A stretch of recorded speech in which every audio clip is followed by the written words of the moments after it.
Yeah. Yeah. Yeah, And something to do with light technologies, I yeah, think. yeah, Yeah. yeah, yeah. Or, yeah, light technologies, they are the actual technologies. They're the sort of the information downloads, the techniques, the processes, and the activations is how it's defined in the Magdalen Mm, books. mm, Um, but the light technology network is the possible community of people that arises from that. Of, and that can be remain totally informal. It doesn't have to be anything organised, but just people that are living according to the light technologies and mm. living it, like forgiveness, the big picture, um, radical responsibility, um, yeah, the container of acceptance, all that stuff, all that Mm. radical stuff, which brings to mind that I had a realisation that that notion that you've evolved of the radical responsibility is actually the core subject of several chapters in the school's books, where he's saying, you are actually, this is all about you, the whole world, everything you're seeing in the world is all about you. Yeah. And in a really full-on way, really confronting us with the fact that we can't get away from that fact. We can't just sidestep into a bit of spiritual Mm. jargonese or nice concept or whatever and sidestep the reality that this is actually our responsibility, and we need to come from that to really get us motivated. And I really feel like that um, that radical self responsibility. Um, I I feel like I'm continually bringing that up and like it's a constant reinforcement and a constant reminder. And so there's the entirety of your experience, both perceived and not perceived.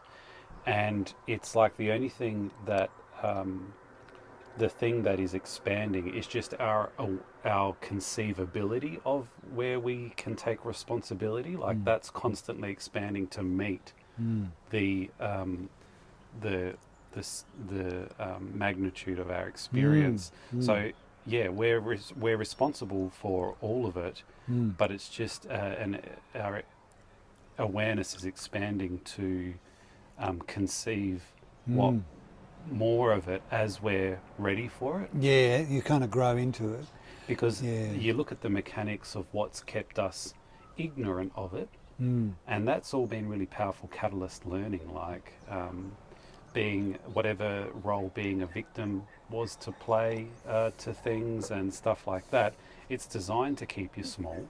mm, And that serves an agenda for being a good sort of 9 to 5 working citizen as well. mm, Um, but if you can expand, there are some things that we've labelled as so abhorrent and so terrible in the world that it's really painful to expand our awareness into that level of self responsibility that, mm, oh, mm. well, that super duper horrible thing that has really defined my personality for so much of my life, that awareness as a bubble needs to actually pour over that and surpass it, Mm, mm, so that you have sort of a zoomed out. Not only is the goal to take responsibility for it, but to kind of just keep going and sort of go, yep, digested it, next, mm, like rather than getting stuck there. mm, mm. Yeah, so you mentioned the patterns that keep us small, and I suggest that the radical responsibility model gives us a way, or points to us stepping into a bigger and bigger sense of self, like, Mm. and really owning that. And as we feel capable and as we clear the blocks, we can step into actually owning and saying, yes, I am the world, and I am everything in it, and I am all the us's and them's, all come home in me, Mm. and so by holding it in that, in acceptance, that can diffuse the charge around all of that stuff, and that actually changes the energy of the world, Yeah. and that fulfills this notion that we are the world. Not only are we the world, but the world can change because of how we hold that consciousness because of how we position ourselves or, yeah, Mm. yeah. Yep. Yeah, absolutely. Mm. It becomes once you reach a sort of a tipping point of that charge being diffused around how confronting it is to take responsibility for things that have seemed so evil in the world or so challenging. And so not to do with me. So That's got nothing to do with me. yeah, exactly. So very clearly, an agenda of suppression or oppression or whatever it might be, and to actually go, well, I can take responsibility for that, even though there used to be a point in my life where I just simply couldn't conceive that, couldn't entertain that. Yeah, and I can because, the reality of my heart tells me there is no separation. Yeah. So I must be it. Yep. So, in love, in that unlimited spaciousness of the heart, we step into a completely new reality, completely new sense of being and its consciousness. And, that's what the light technologies are about. That's why the radical responsibility is such a potent example of a light technology that inevitably will accelerate us and expand us into a higher vibration of consciousness. And a consciousness of the heart, not of the head that is intent on analysing and separating and dividing and teasing out the components so that we can better understand it all, but the heart, which its energy is to unify and reunite and remarry, and bring it back into unity and oneness. And in that, we have to realise that that oneness is who we are. That there's only one of us here, and we are all it, and we are all it, looking at each other through each other's eyes. We're the same being. And that's what the light technologies really aim to achieve, is to release the tension and to introduce harmony, where tension is stuck in its goal to try to move forward and expand and reharmonize. To bring light to where the darkness has stayed stuck for a little while. Yeah, and like darkness as non-consciousness, like non-awareness, because the light, there's a term, the light of consciousness. When we bring the light of consciousness to focus on something, it changes it, and suddenly it's re-embraced and accepted as part of the whole. Yeah.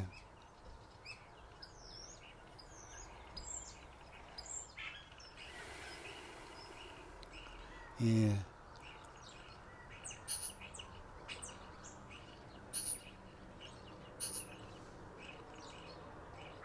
So it also, this brings to mind another light technology called the power of acceptance, of unconditional acceptance, which is also to do with the container of acceptance, the model that you've articulated.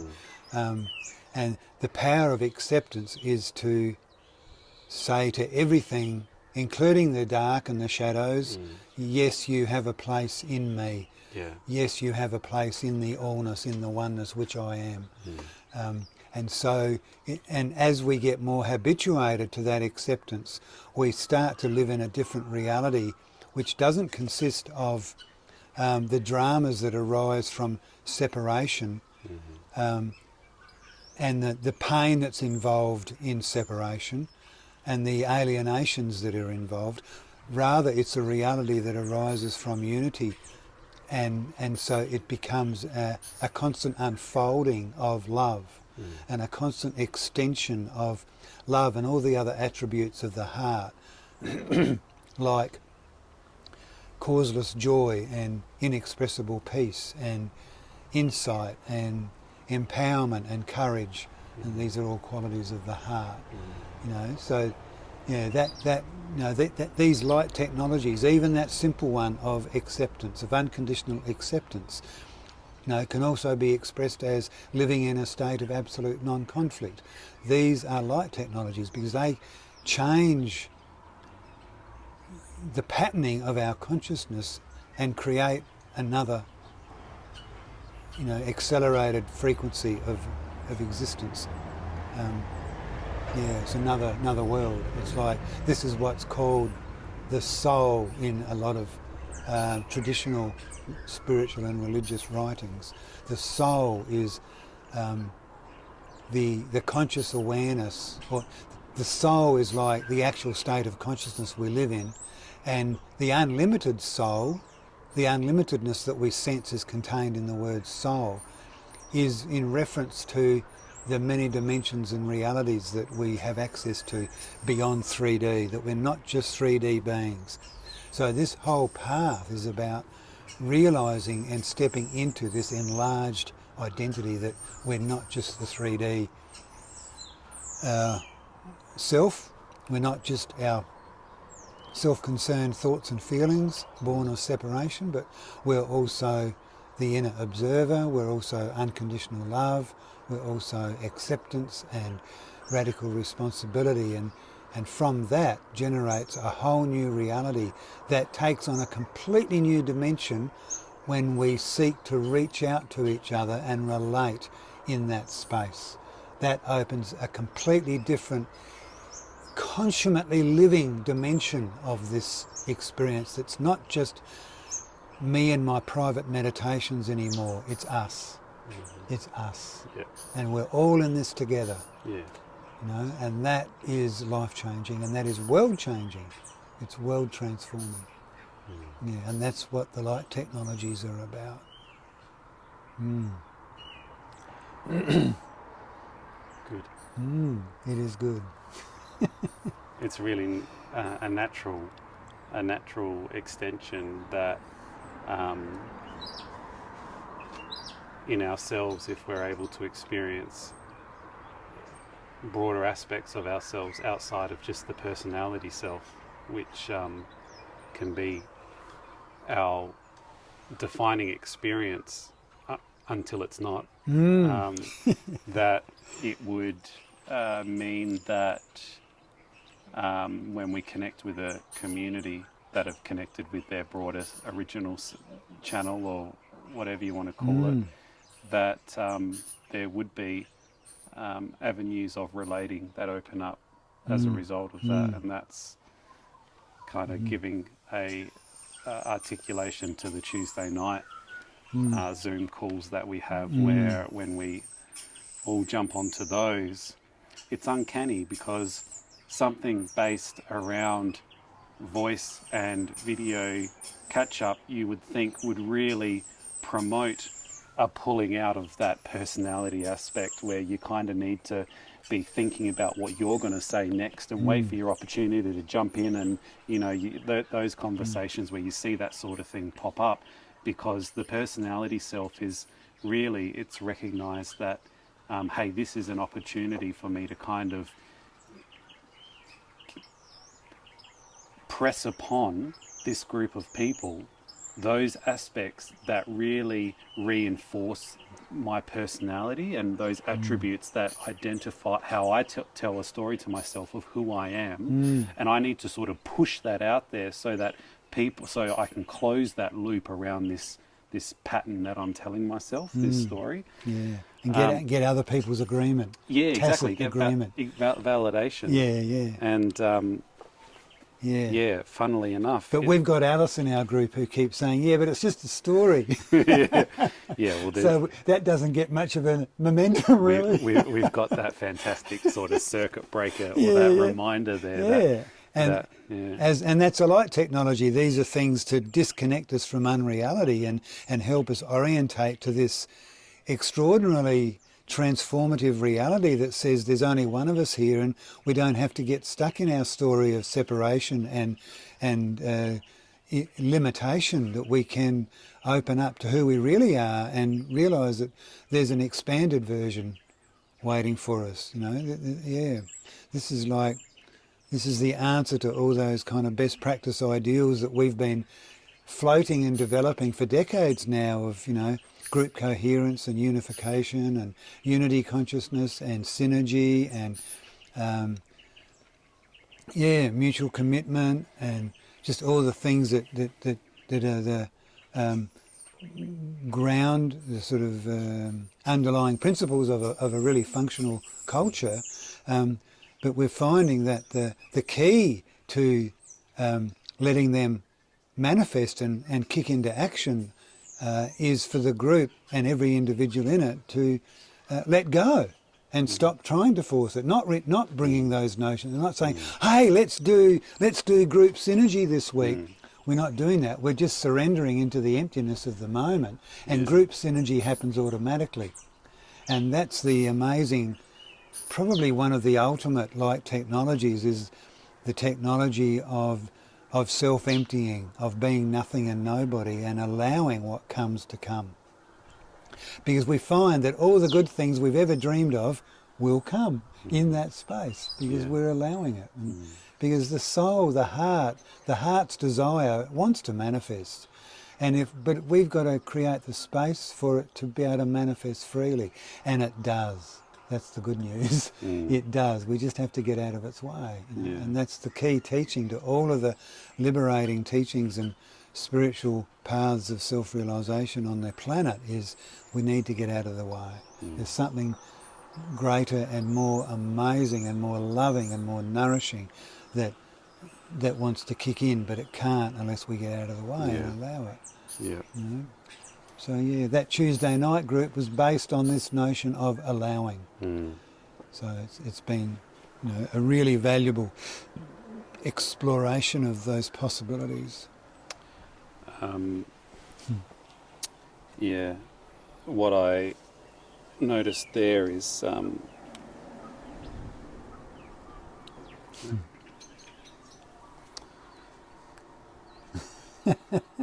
it's the absence of expectation that is a key ingredient to those Zoom calls happening the way that they do. You mentioned that we could announce that we're going to have a meeting about synergy, and then what happens there is the mind starts placing expectations. Well, let me pre-prepare what I'm going to say so that I can come across as some level of competent, or that I may have some kind of be perceived as contributing some value here rather than being a nothing. And so the pressure starts to mount and the mind kicks in and says, I can get us through this. I've got the capability. But the Tuesday night phone calls have no agenda, no intention, and yet there's such a large sense of fulfillment that we all come away with because it's allowed to unfold in the moment. The moment is honoured, the now moment, because it wasn't polluted with anything. It wasn't predestined to be anything. It was allowed to be what it would be if everybody just honours that now moment, and it's soul faculty that's capable of doing that the best. Yeah, and in that honouring of each moment, each of us is honoured in each moment, and we're allowed to be whatever we are in each moment. So that allowing and non-agenda just extends out and embraces all of us in this really amazing, joyful, warm, nourishing space, energy. And that feels like a really living basis for a culture. I mean, I think that Tuesday night, it models something that it's so easy to extend because it's absolutely effortless. It's the absolute opposite of effort. It's a real taste of the future, isn't it? Because I reckon it's just such a blessing to create a space that allows it. The energy naturally calls forth that that self that is not the personality, and just creates a space for it. If participants are ready for it, if they're not, then it will be like geez, that was a bit slow, that phone call. Like it, just didn't quite hit the vibration that I'm at, or something like that. And that's okay as well. Yeah, that's okay. Too. But geez, it's wonderful for these things to exist. Such a blessing to have a space created like that, which is going to become more and more prevalent as time goes on. I think so. And it's interesting that started with the motivation of, let's create a space where we can come together with this sort of notion of a teaching order kind of hovering over it, just to see where it goes. And what we've found is that we're not doing any teaching or any ordering. We're just being. Yeah. But at the same time, it's manifesting the most potent teach-learn experience that introduces a whole new order. A whole new kind of realm of possibility and a frequency of consciousness that we can bridge, reach out to each other in. So. Can you contextualise that a bit more? Are you talking about the school and that?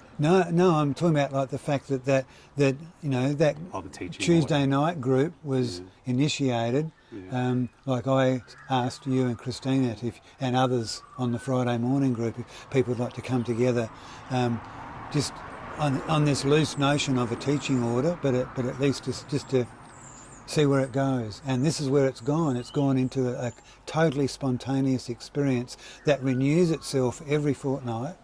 And there's no notion of any teachings or teaching or learning or order to it. But yet it contains incredible teaching, learning and order in its actual reality. Because it's showing us a whole new way, and it's a way we feel like we need to go on the planet as almost like a panacea. I think what punctuates it for me and the way that I feel that I interact on the calls is I just talk about what's had a profound awareness expansion for me.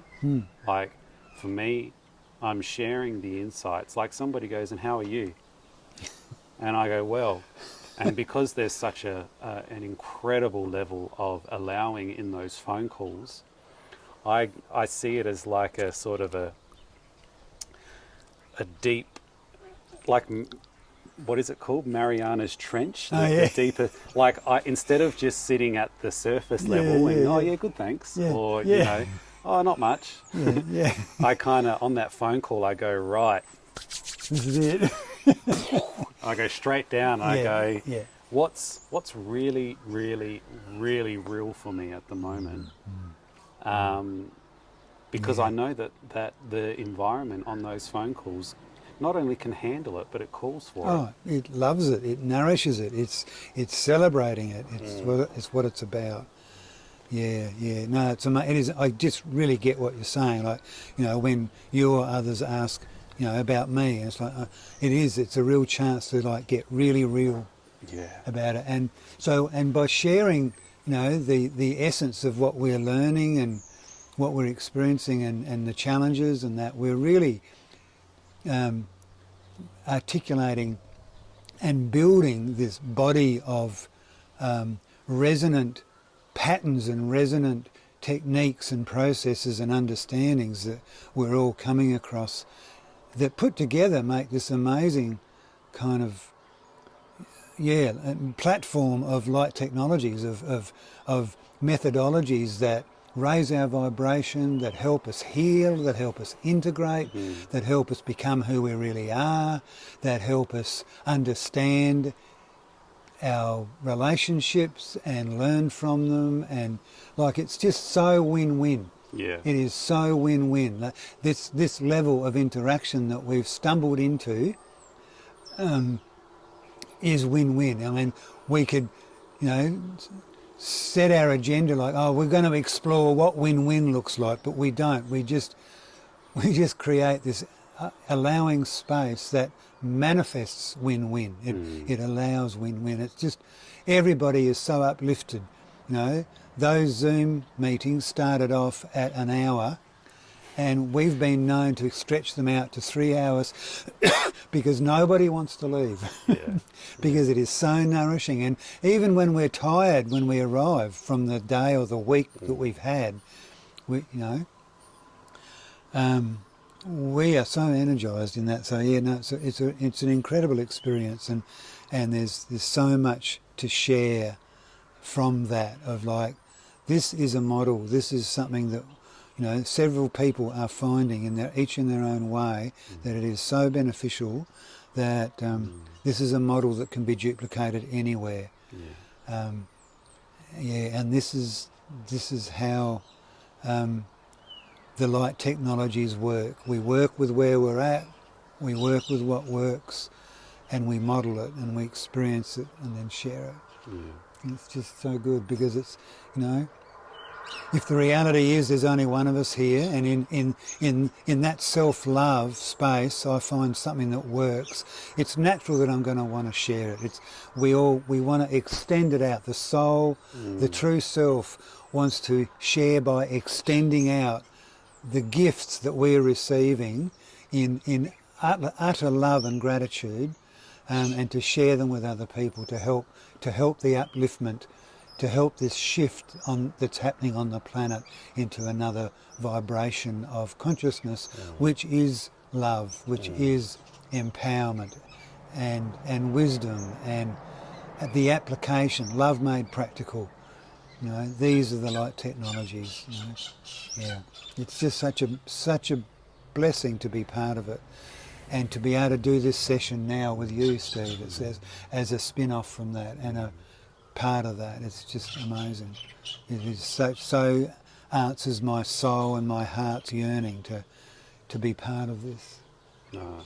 I feel that. It really does. It really does. I just feel so good that the path exists, that true wisdom exists, that unconditional love exists, that the light is here with us, and that yet we can step into our roles as co-creators as we find our true power by resolving our world experience. We find our power and we co-create a new reality and become who we really are as humanity in a galactic field of family. So yeah. Thank you. Yeah, you're welcome. Thank you. And thank you too. The feeling's mutual. I'm just going to check this is still working. Beauty. Excellent. And there are little battery indicators on here, and we're probably on about half battery left. Yeah. And it doesn't tell me how much battery's left on the phone though. Oh, it does.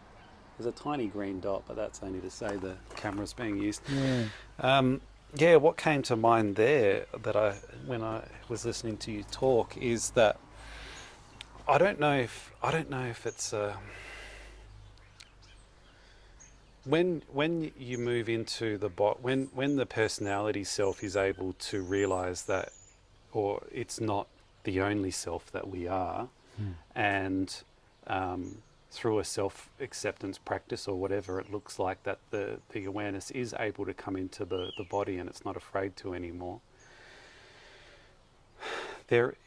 For me, and I know this is an experience for you as well, but naturally, without effort, there is such a nourishing feeling of having come home, that there is a real love of self inside, and there is, and like I said, I don't know if it's because of an intentional practice of self-acceptance, that there is nothing in me that can't be loved and allowed, or whether it's just on its own, it's that feeling of coming home to the body, and that feeling of wholeness. But if there is such a loving feeling inside the body, and anything that we bring into the body or that is of the body, emotional wise, we can just pour love over it, then it's a natural extension of that we can then extend that to our external world. Absolutely. And I think there's a bit of that pouring out that occurs on our phone calls, on the Zoom calls as well on Tuesday night, where you rock up and you're like, oh, I'm just having a real juicy time with myself, and you guys just happen to get to witness it. And so we're all sitting there having a juicy time, and sharing with each other. And that's the quality of unconditional love. You know, like we know there's all different vibrational experiences of love, and there can be love that's very personal and I-central, but there's also love at a frequency that is high enough to be, you know, on another octave, on another level, that's impersonal and is general. And, you know, by nature, unconditional love, by nature, by definition, says there is nothing that can't be loved. Yeah. There is nothing that can't be loved. And that's the energy of when we step into being the world and holding the energy of the world and all of the patterns and, you know, apparent chaos and dilemmas of the world, that when we embrace it in that unconditional love, it changes it. It answers the tendency for all those different bits to think that they're alone and separate and a problem. And they stop being alone and separate and a problem, and they start being just another part of a planetary process. Yeah. And you and I, and we can all do this, we can all step into that space and start to experience everything that's happening on the planet, including all the horrors, real or imagined, that are happening on the earth, and say this is all part of a planet unfolding into self-realisation, and it's all meant to be, and it's all okay. And by me okaying it, it progresses it. It changes the vibration, it changes the context. It's touching everything with that touch of love, and that changes everything. You know, and we all know how it feels. Like the reason why Tuesday night makes us feel so damn good is because we are constantly touching each other and being touched by the feeling of acceptance. And it makes you feel good. You feel so seen. You feel sane, you feel honoured, you feel respected, you feel whole. And witnessed. It's okay to be who we are. So there's a whole lot of stress and tension that just doesn't even have to arise, that can normally arise in a group situation when we're worried about ourselves and whether we're going to be accepted. So when we're offering that same thing to the world, it all begins this powerful planetary and solar and galactic process of everything finding its true place. Everything finds its true place. And this, I've been shown that this is what's happening now. This is a process that's happening where everything, all prophecies will be fulfilled and everything will find its true place. And it's going to happen because you and I create the space for it. You know, it's like this shift into a different consciousness, and the shift into the the prophesied new space. It doesn't happen and it doesn't just get handed to us on a plate in a way, although in another way it is, but what's handed to us is a short list of guidelines of how to do it. But we're the ones that have to do it. We're the ones that bring this new frequency into manifestation, because we are creating our reality all the time. And when we start creating in accordance with divine principles, that is light technologies, then we will create a whole new order of existence, a whole new realm of frequency life, which is called paradise restored on earth. You know? And knowing that the word paradise simply means that state of being of the blessedness of the soul. That's what the word paradise literally means in Arabic, the Pardesha. Pardesha is the state of blessedness of the soul. So it's not necessarily a garden, but it can manifest as a garden. Because of course, when we're all living in a state of the blessedness of the soul, what are we going to do with the earth? We're going to restore it to the garden. That's why the garden paradise is going to be returned, is because we're going to make sure that it happens. Yeah. Because we're living in a state of love and blessedness, and there'll be nothing else to do but express that love unconditionally to the earth and go, oh my God, what have we done? Let's heal it. Let's heal it. You know, let's address the damage and let's heal it. So this will all unfold. This is this promise, this state of consciousness that we are experiencing, each in our own way, individually, all over the planet. We're all having glimpses. We're gradually coming together in it, and it will eventually be the dominant paradigm on Earth, and the Earth will heal. And this is the promise. It's inevitable. It arises spontaneously out of the heart. There's no question. It's just what it does. This is what it does. This is what the heart does. Yeah. You know? Yeah.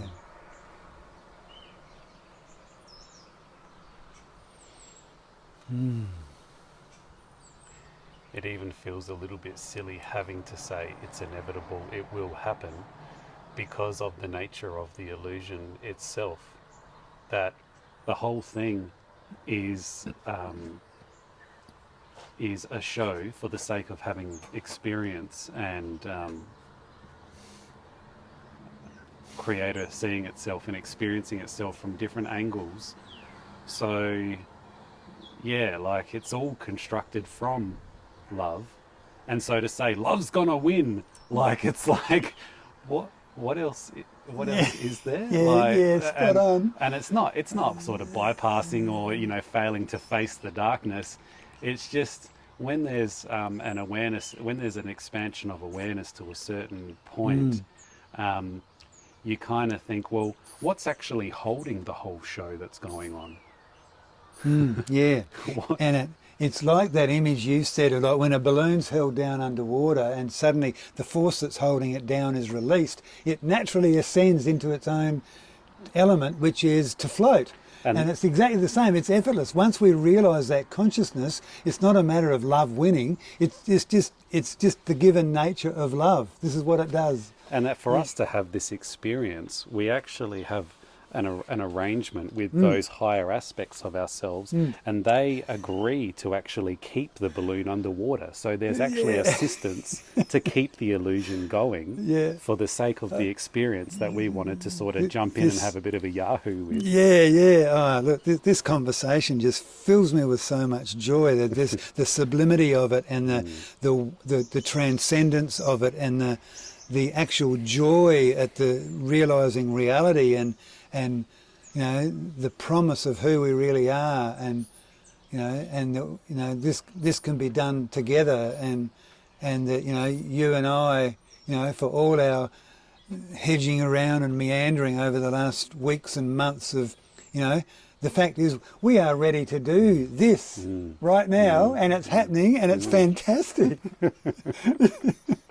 This is really, really good stuff. This is such solid stuff. Wonderful. So yeah, good. Well done. Yeah, go us. Yeah, go us. Exactly. And it's not designed to be hard, and it just takes a little bit of leadership to get it to just tip it over the edge. And then right. A waterfall doesn't need constant pushing to keep going, does it? It just doesn't. That's right. And so, you know, your notion of, well, let's just keep it really small and simple and achievable, and it'll just happen. So here we are with the phone resting on a rock, sitting on a bin, and we're here on a cold afternoon in little old Warabra. I love this. I think this is going to be our studio. Yeah. I like the vertical stuff. There's an axis here. And whatever you want to put up here, we can actually stick it inside the window, give them a little clean, and that too. away you go. Yeah. Or in the front. Yeah, so this is the beginning of something that's never going to end. Yeah. It's never going to end. We've started. We've broken the seal. Indeed we have. This is achievable This is and an really activation. doable. Yeah. This is an activation.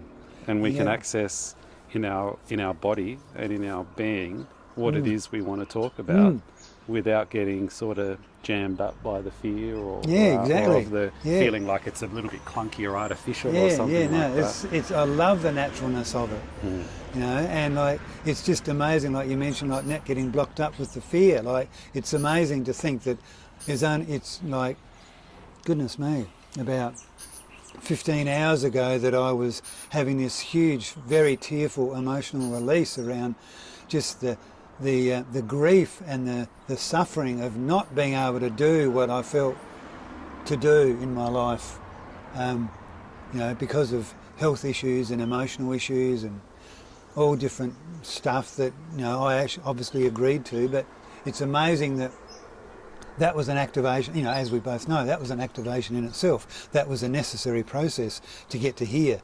So, you know, there's no, absolutely no question of denying the work involved and the other side of our human nature, that what we need to do to bring our physical, etheric, emotional and mental vehicles into harmony with the task. That, you know, there is work that we need to do, and we can take credit for the work that we do to bring us to the point of being able to be a clear instrument for the task to be fulfilled. And we can all do that. All of us can take credit for the work we're doing. Yes, we're working towards letting go and surrendering, but there is a lot of work in actually being courageous enough to being aware of our issues and our hurts and our trauma pockets and our blindnesses and our survival mechanisms and our drama and our story. There's courage and the adamant will to know, to want to know this stuff. You know, we need to take credit for the work we do to get to the point where we can step fully and wholly into this soul consciousness, because it's not just I just do this, you know, it's not like that. There's a lot of very felt experience involved in this, because this is about bringing our whole human being with us when we change. This is our body, all of our parts, all of our feelings, our wounded selves, our abandoned selves, our desperately hopeless, helpless selves, our inadequate, our monster selves, our out of control selves, monsters, our wild selves. All of that, all of it. It's all going to find its true place. Everything finds its true place, and its true place is within us. It's all within our heart, in unconditional love, unlimited love, you know. And from that willingness to open up and know all of this and participate in this healing process, that's what brings the healing about, the healing towards wholeness, towards being all that we are. So we can sit here now and know that we've taken another step towards being the greater version of ourselves, that can actually stand in our proclamations of who we are and say, this is what I'm here for. From the depths of our heart, you know, that this is what we're here for. You know, like that notion of, you know, if we all had a message on our forehead to the world, what would that message be? And, you know, someone asked me that years ago, and I said, well, my message would be wake up. And I asked Steve yesterday, and his message was love. So, you know, this is stepping into more of who we really are. This is our core message, you know, and yeah, I honour that Steve is a master of love. Feels weird. Well, manifesting, you know, for self first. Yeah. You know, it needs to start with ourself first. We can't love life or others or the divine plan or the greater reality of who we really are until we love our human self and who we love all of our bits that all they're screaming for. All the distortions are about no love. It's all just about no love. And all the suffering and pain and dramas and dilemmas on the planet, it's all just about lack of love. It's just so powerful and so simple. Yeah. So simple. When you're able to set up a situation where you can habituate loving any part of you that comes up, no matter where it sits on the spectrum of what we term as good or bad, then all of a sudden, if that energy that deems something bad is kind of disarmed or discharged, then you're able to be more of yourself more of the time. And I think all we ever want is just to know and experience and be more of ourselves in the company of others, because so much of our life is spent kind of molding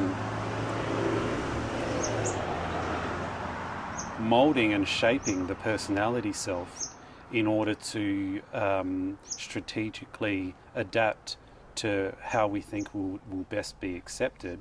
And that takes up an incredible amount of energy, and inevitably we arrive at a point where that's so ingrained, that strategic behaviour, that we lose sight of who we authentically are. And then you kind of reach that pivot point, whether it be a meltdown or a breakdown, where we then spend the rest of our lives unbecoming, so that we can see what feels nice in our body the most. And then if you can find people that you're able to do that with, and that you can test those fears around and test those tension points like we were talking about, where you can introduce some of your more assertive soul faculties and feel like you're not going to, well, a big part of it is not really caring, because it's more important to you than to actually be your authentic self than what the imagination might drum up in a fear sense, that you might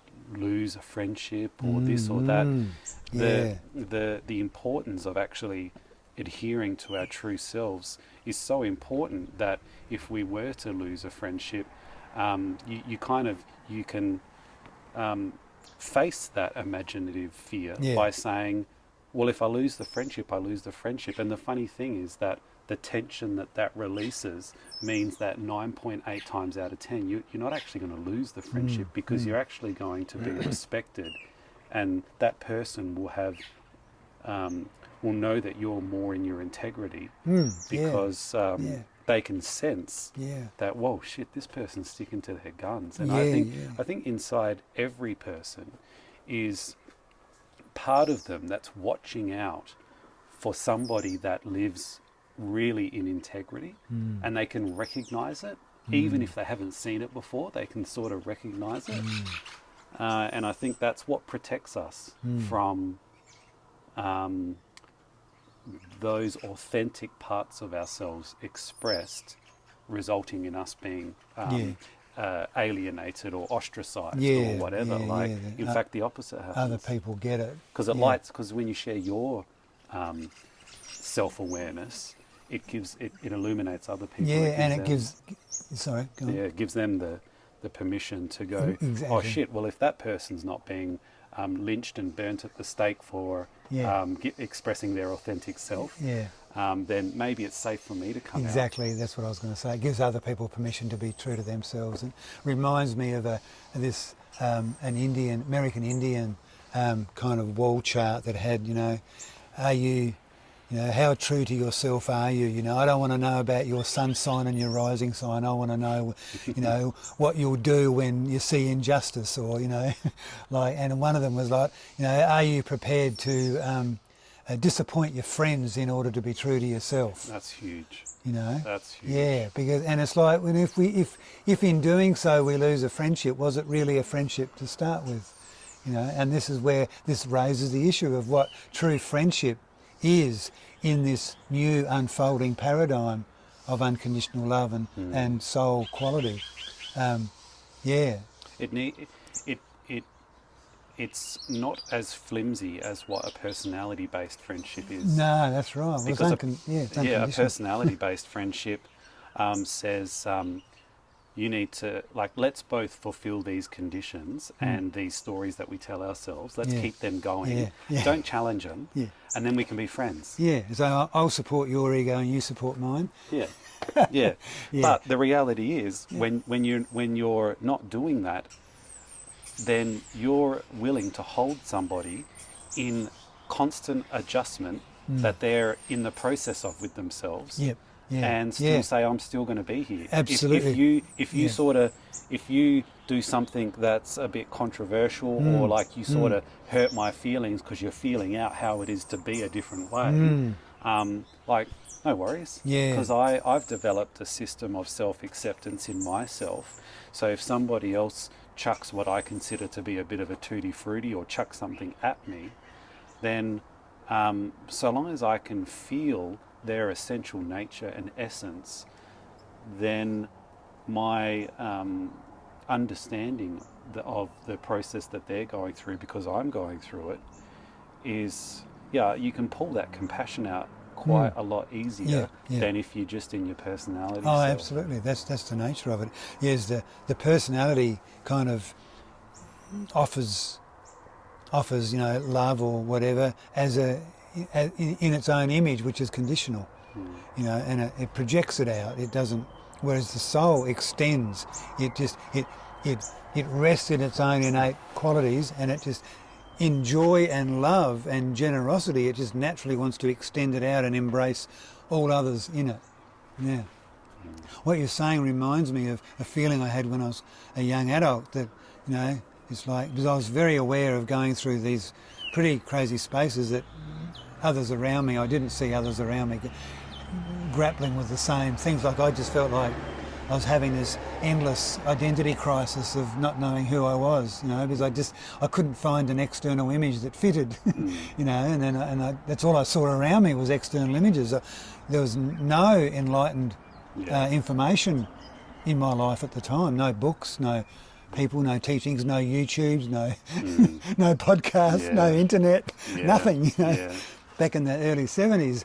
And it's like, well, hang on, I know what I'm going through is a bit weird, but like, I'm not finished yet. Like, I'm a work in progress. So hang in there, please,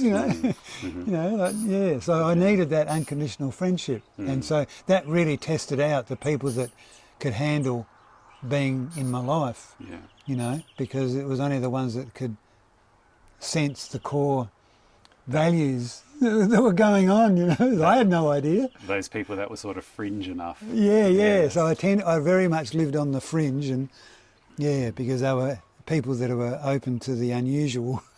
Yeah, because we're born into so many established systems that we find ourselves rebelling against. That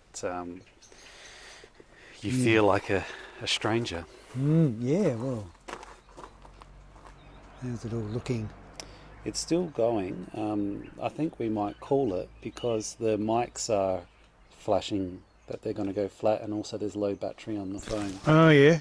Okay. So let's I'm hitting stop now. No worries.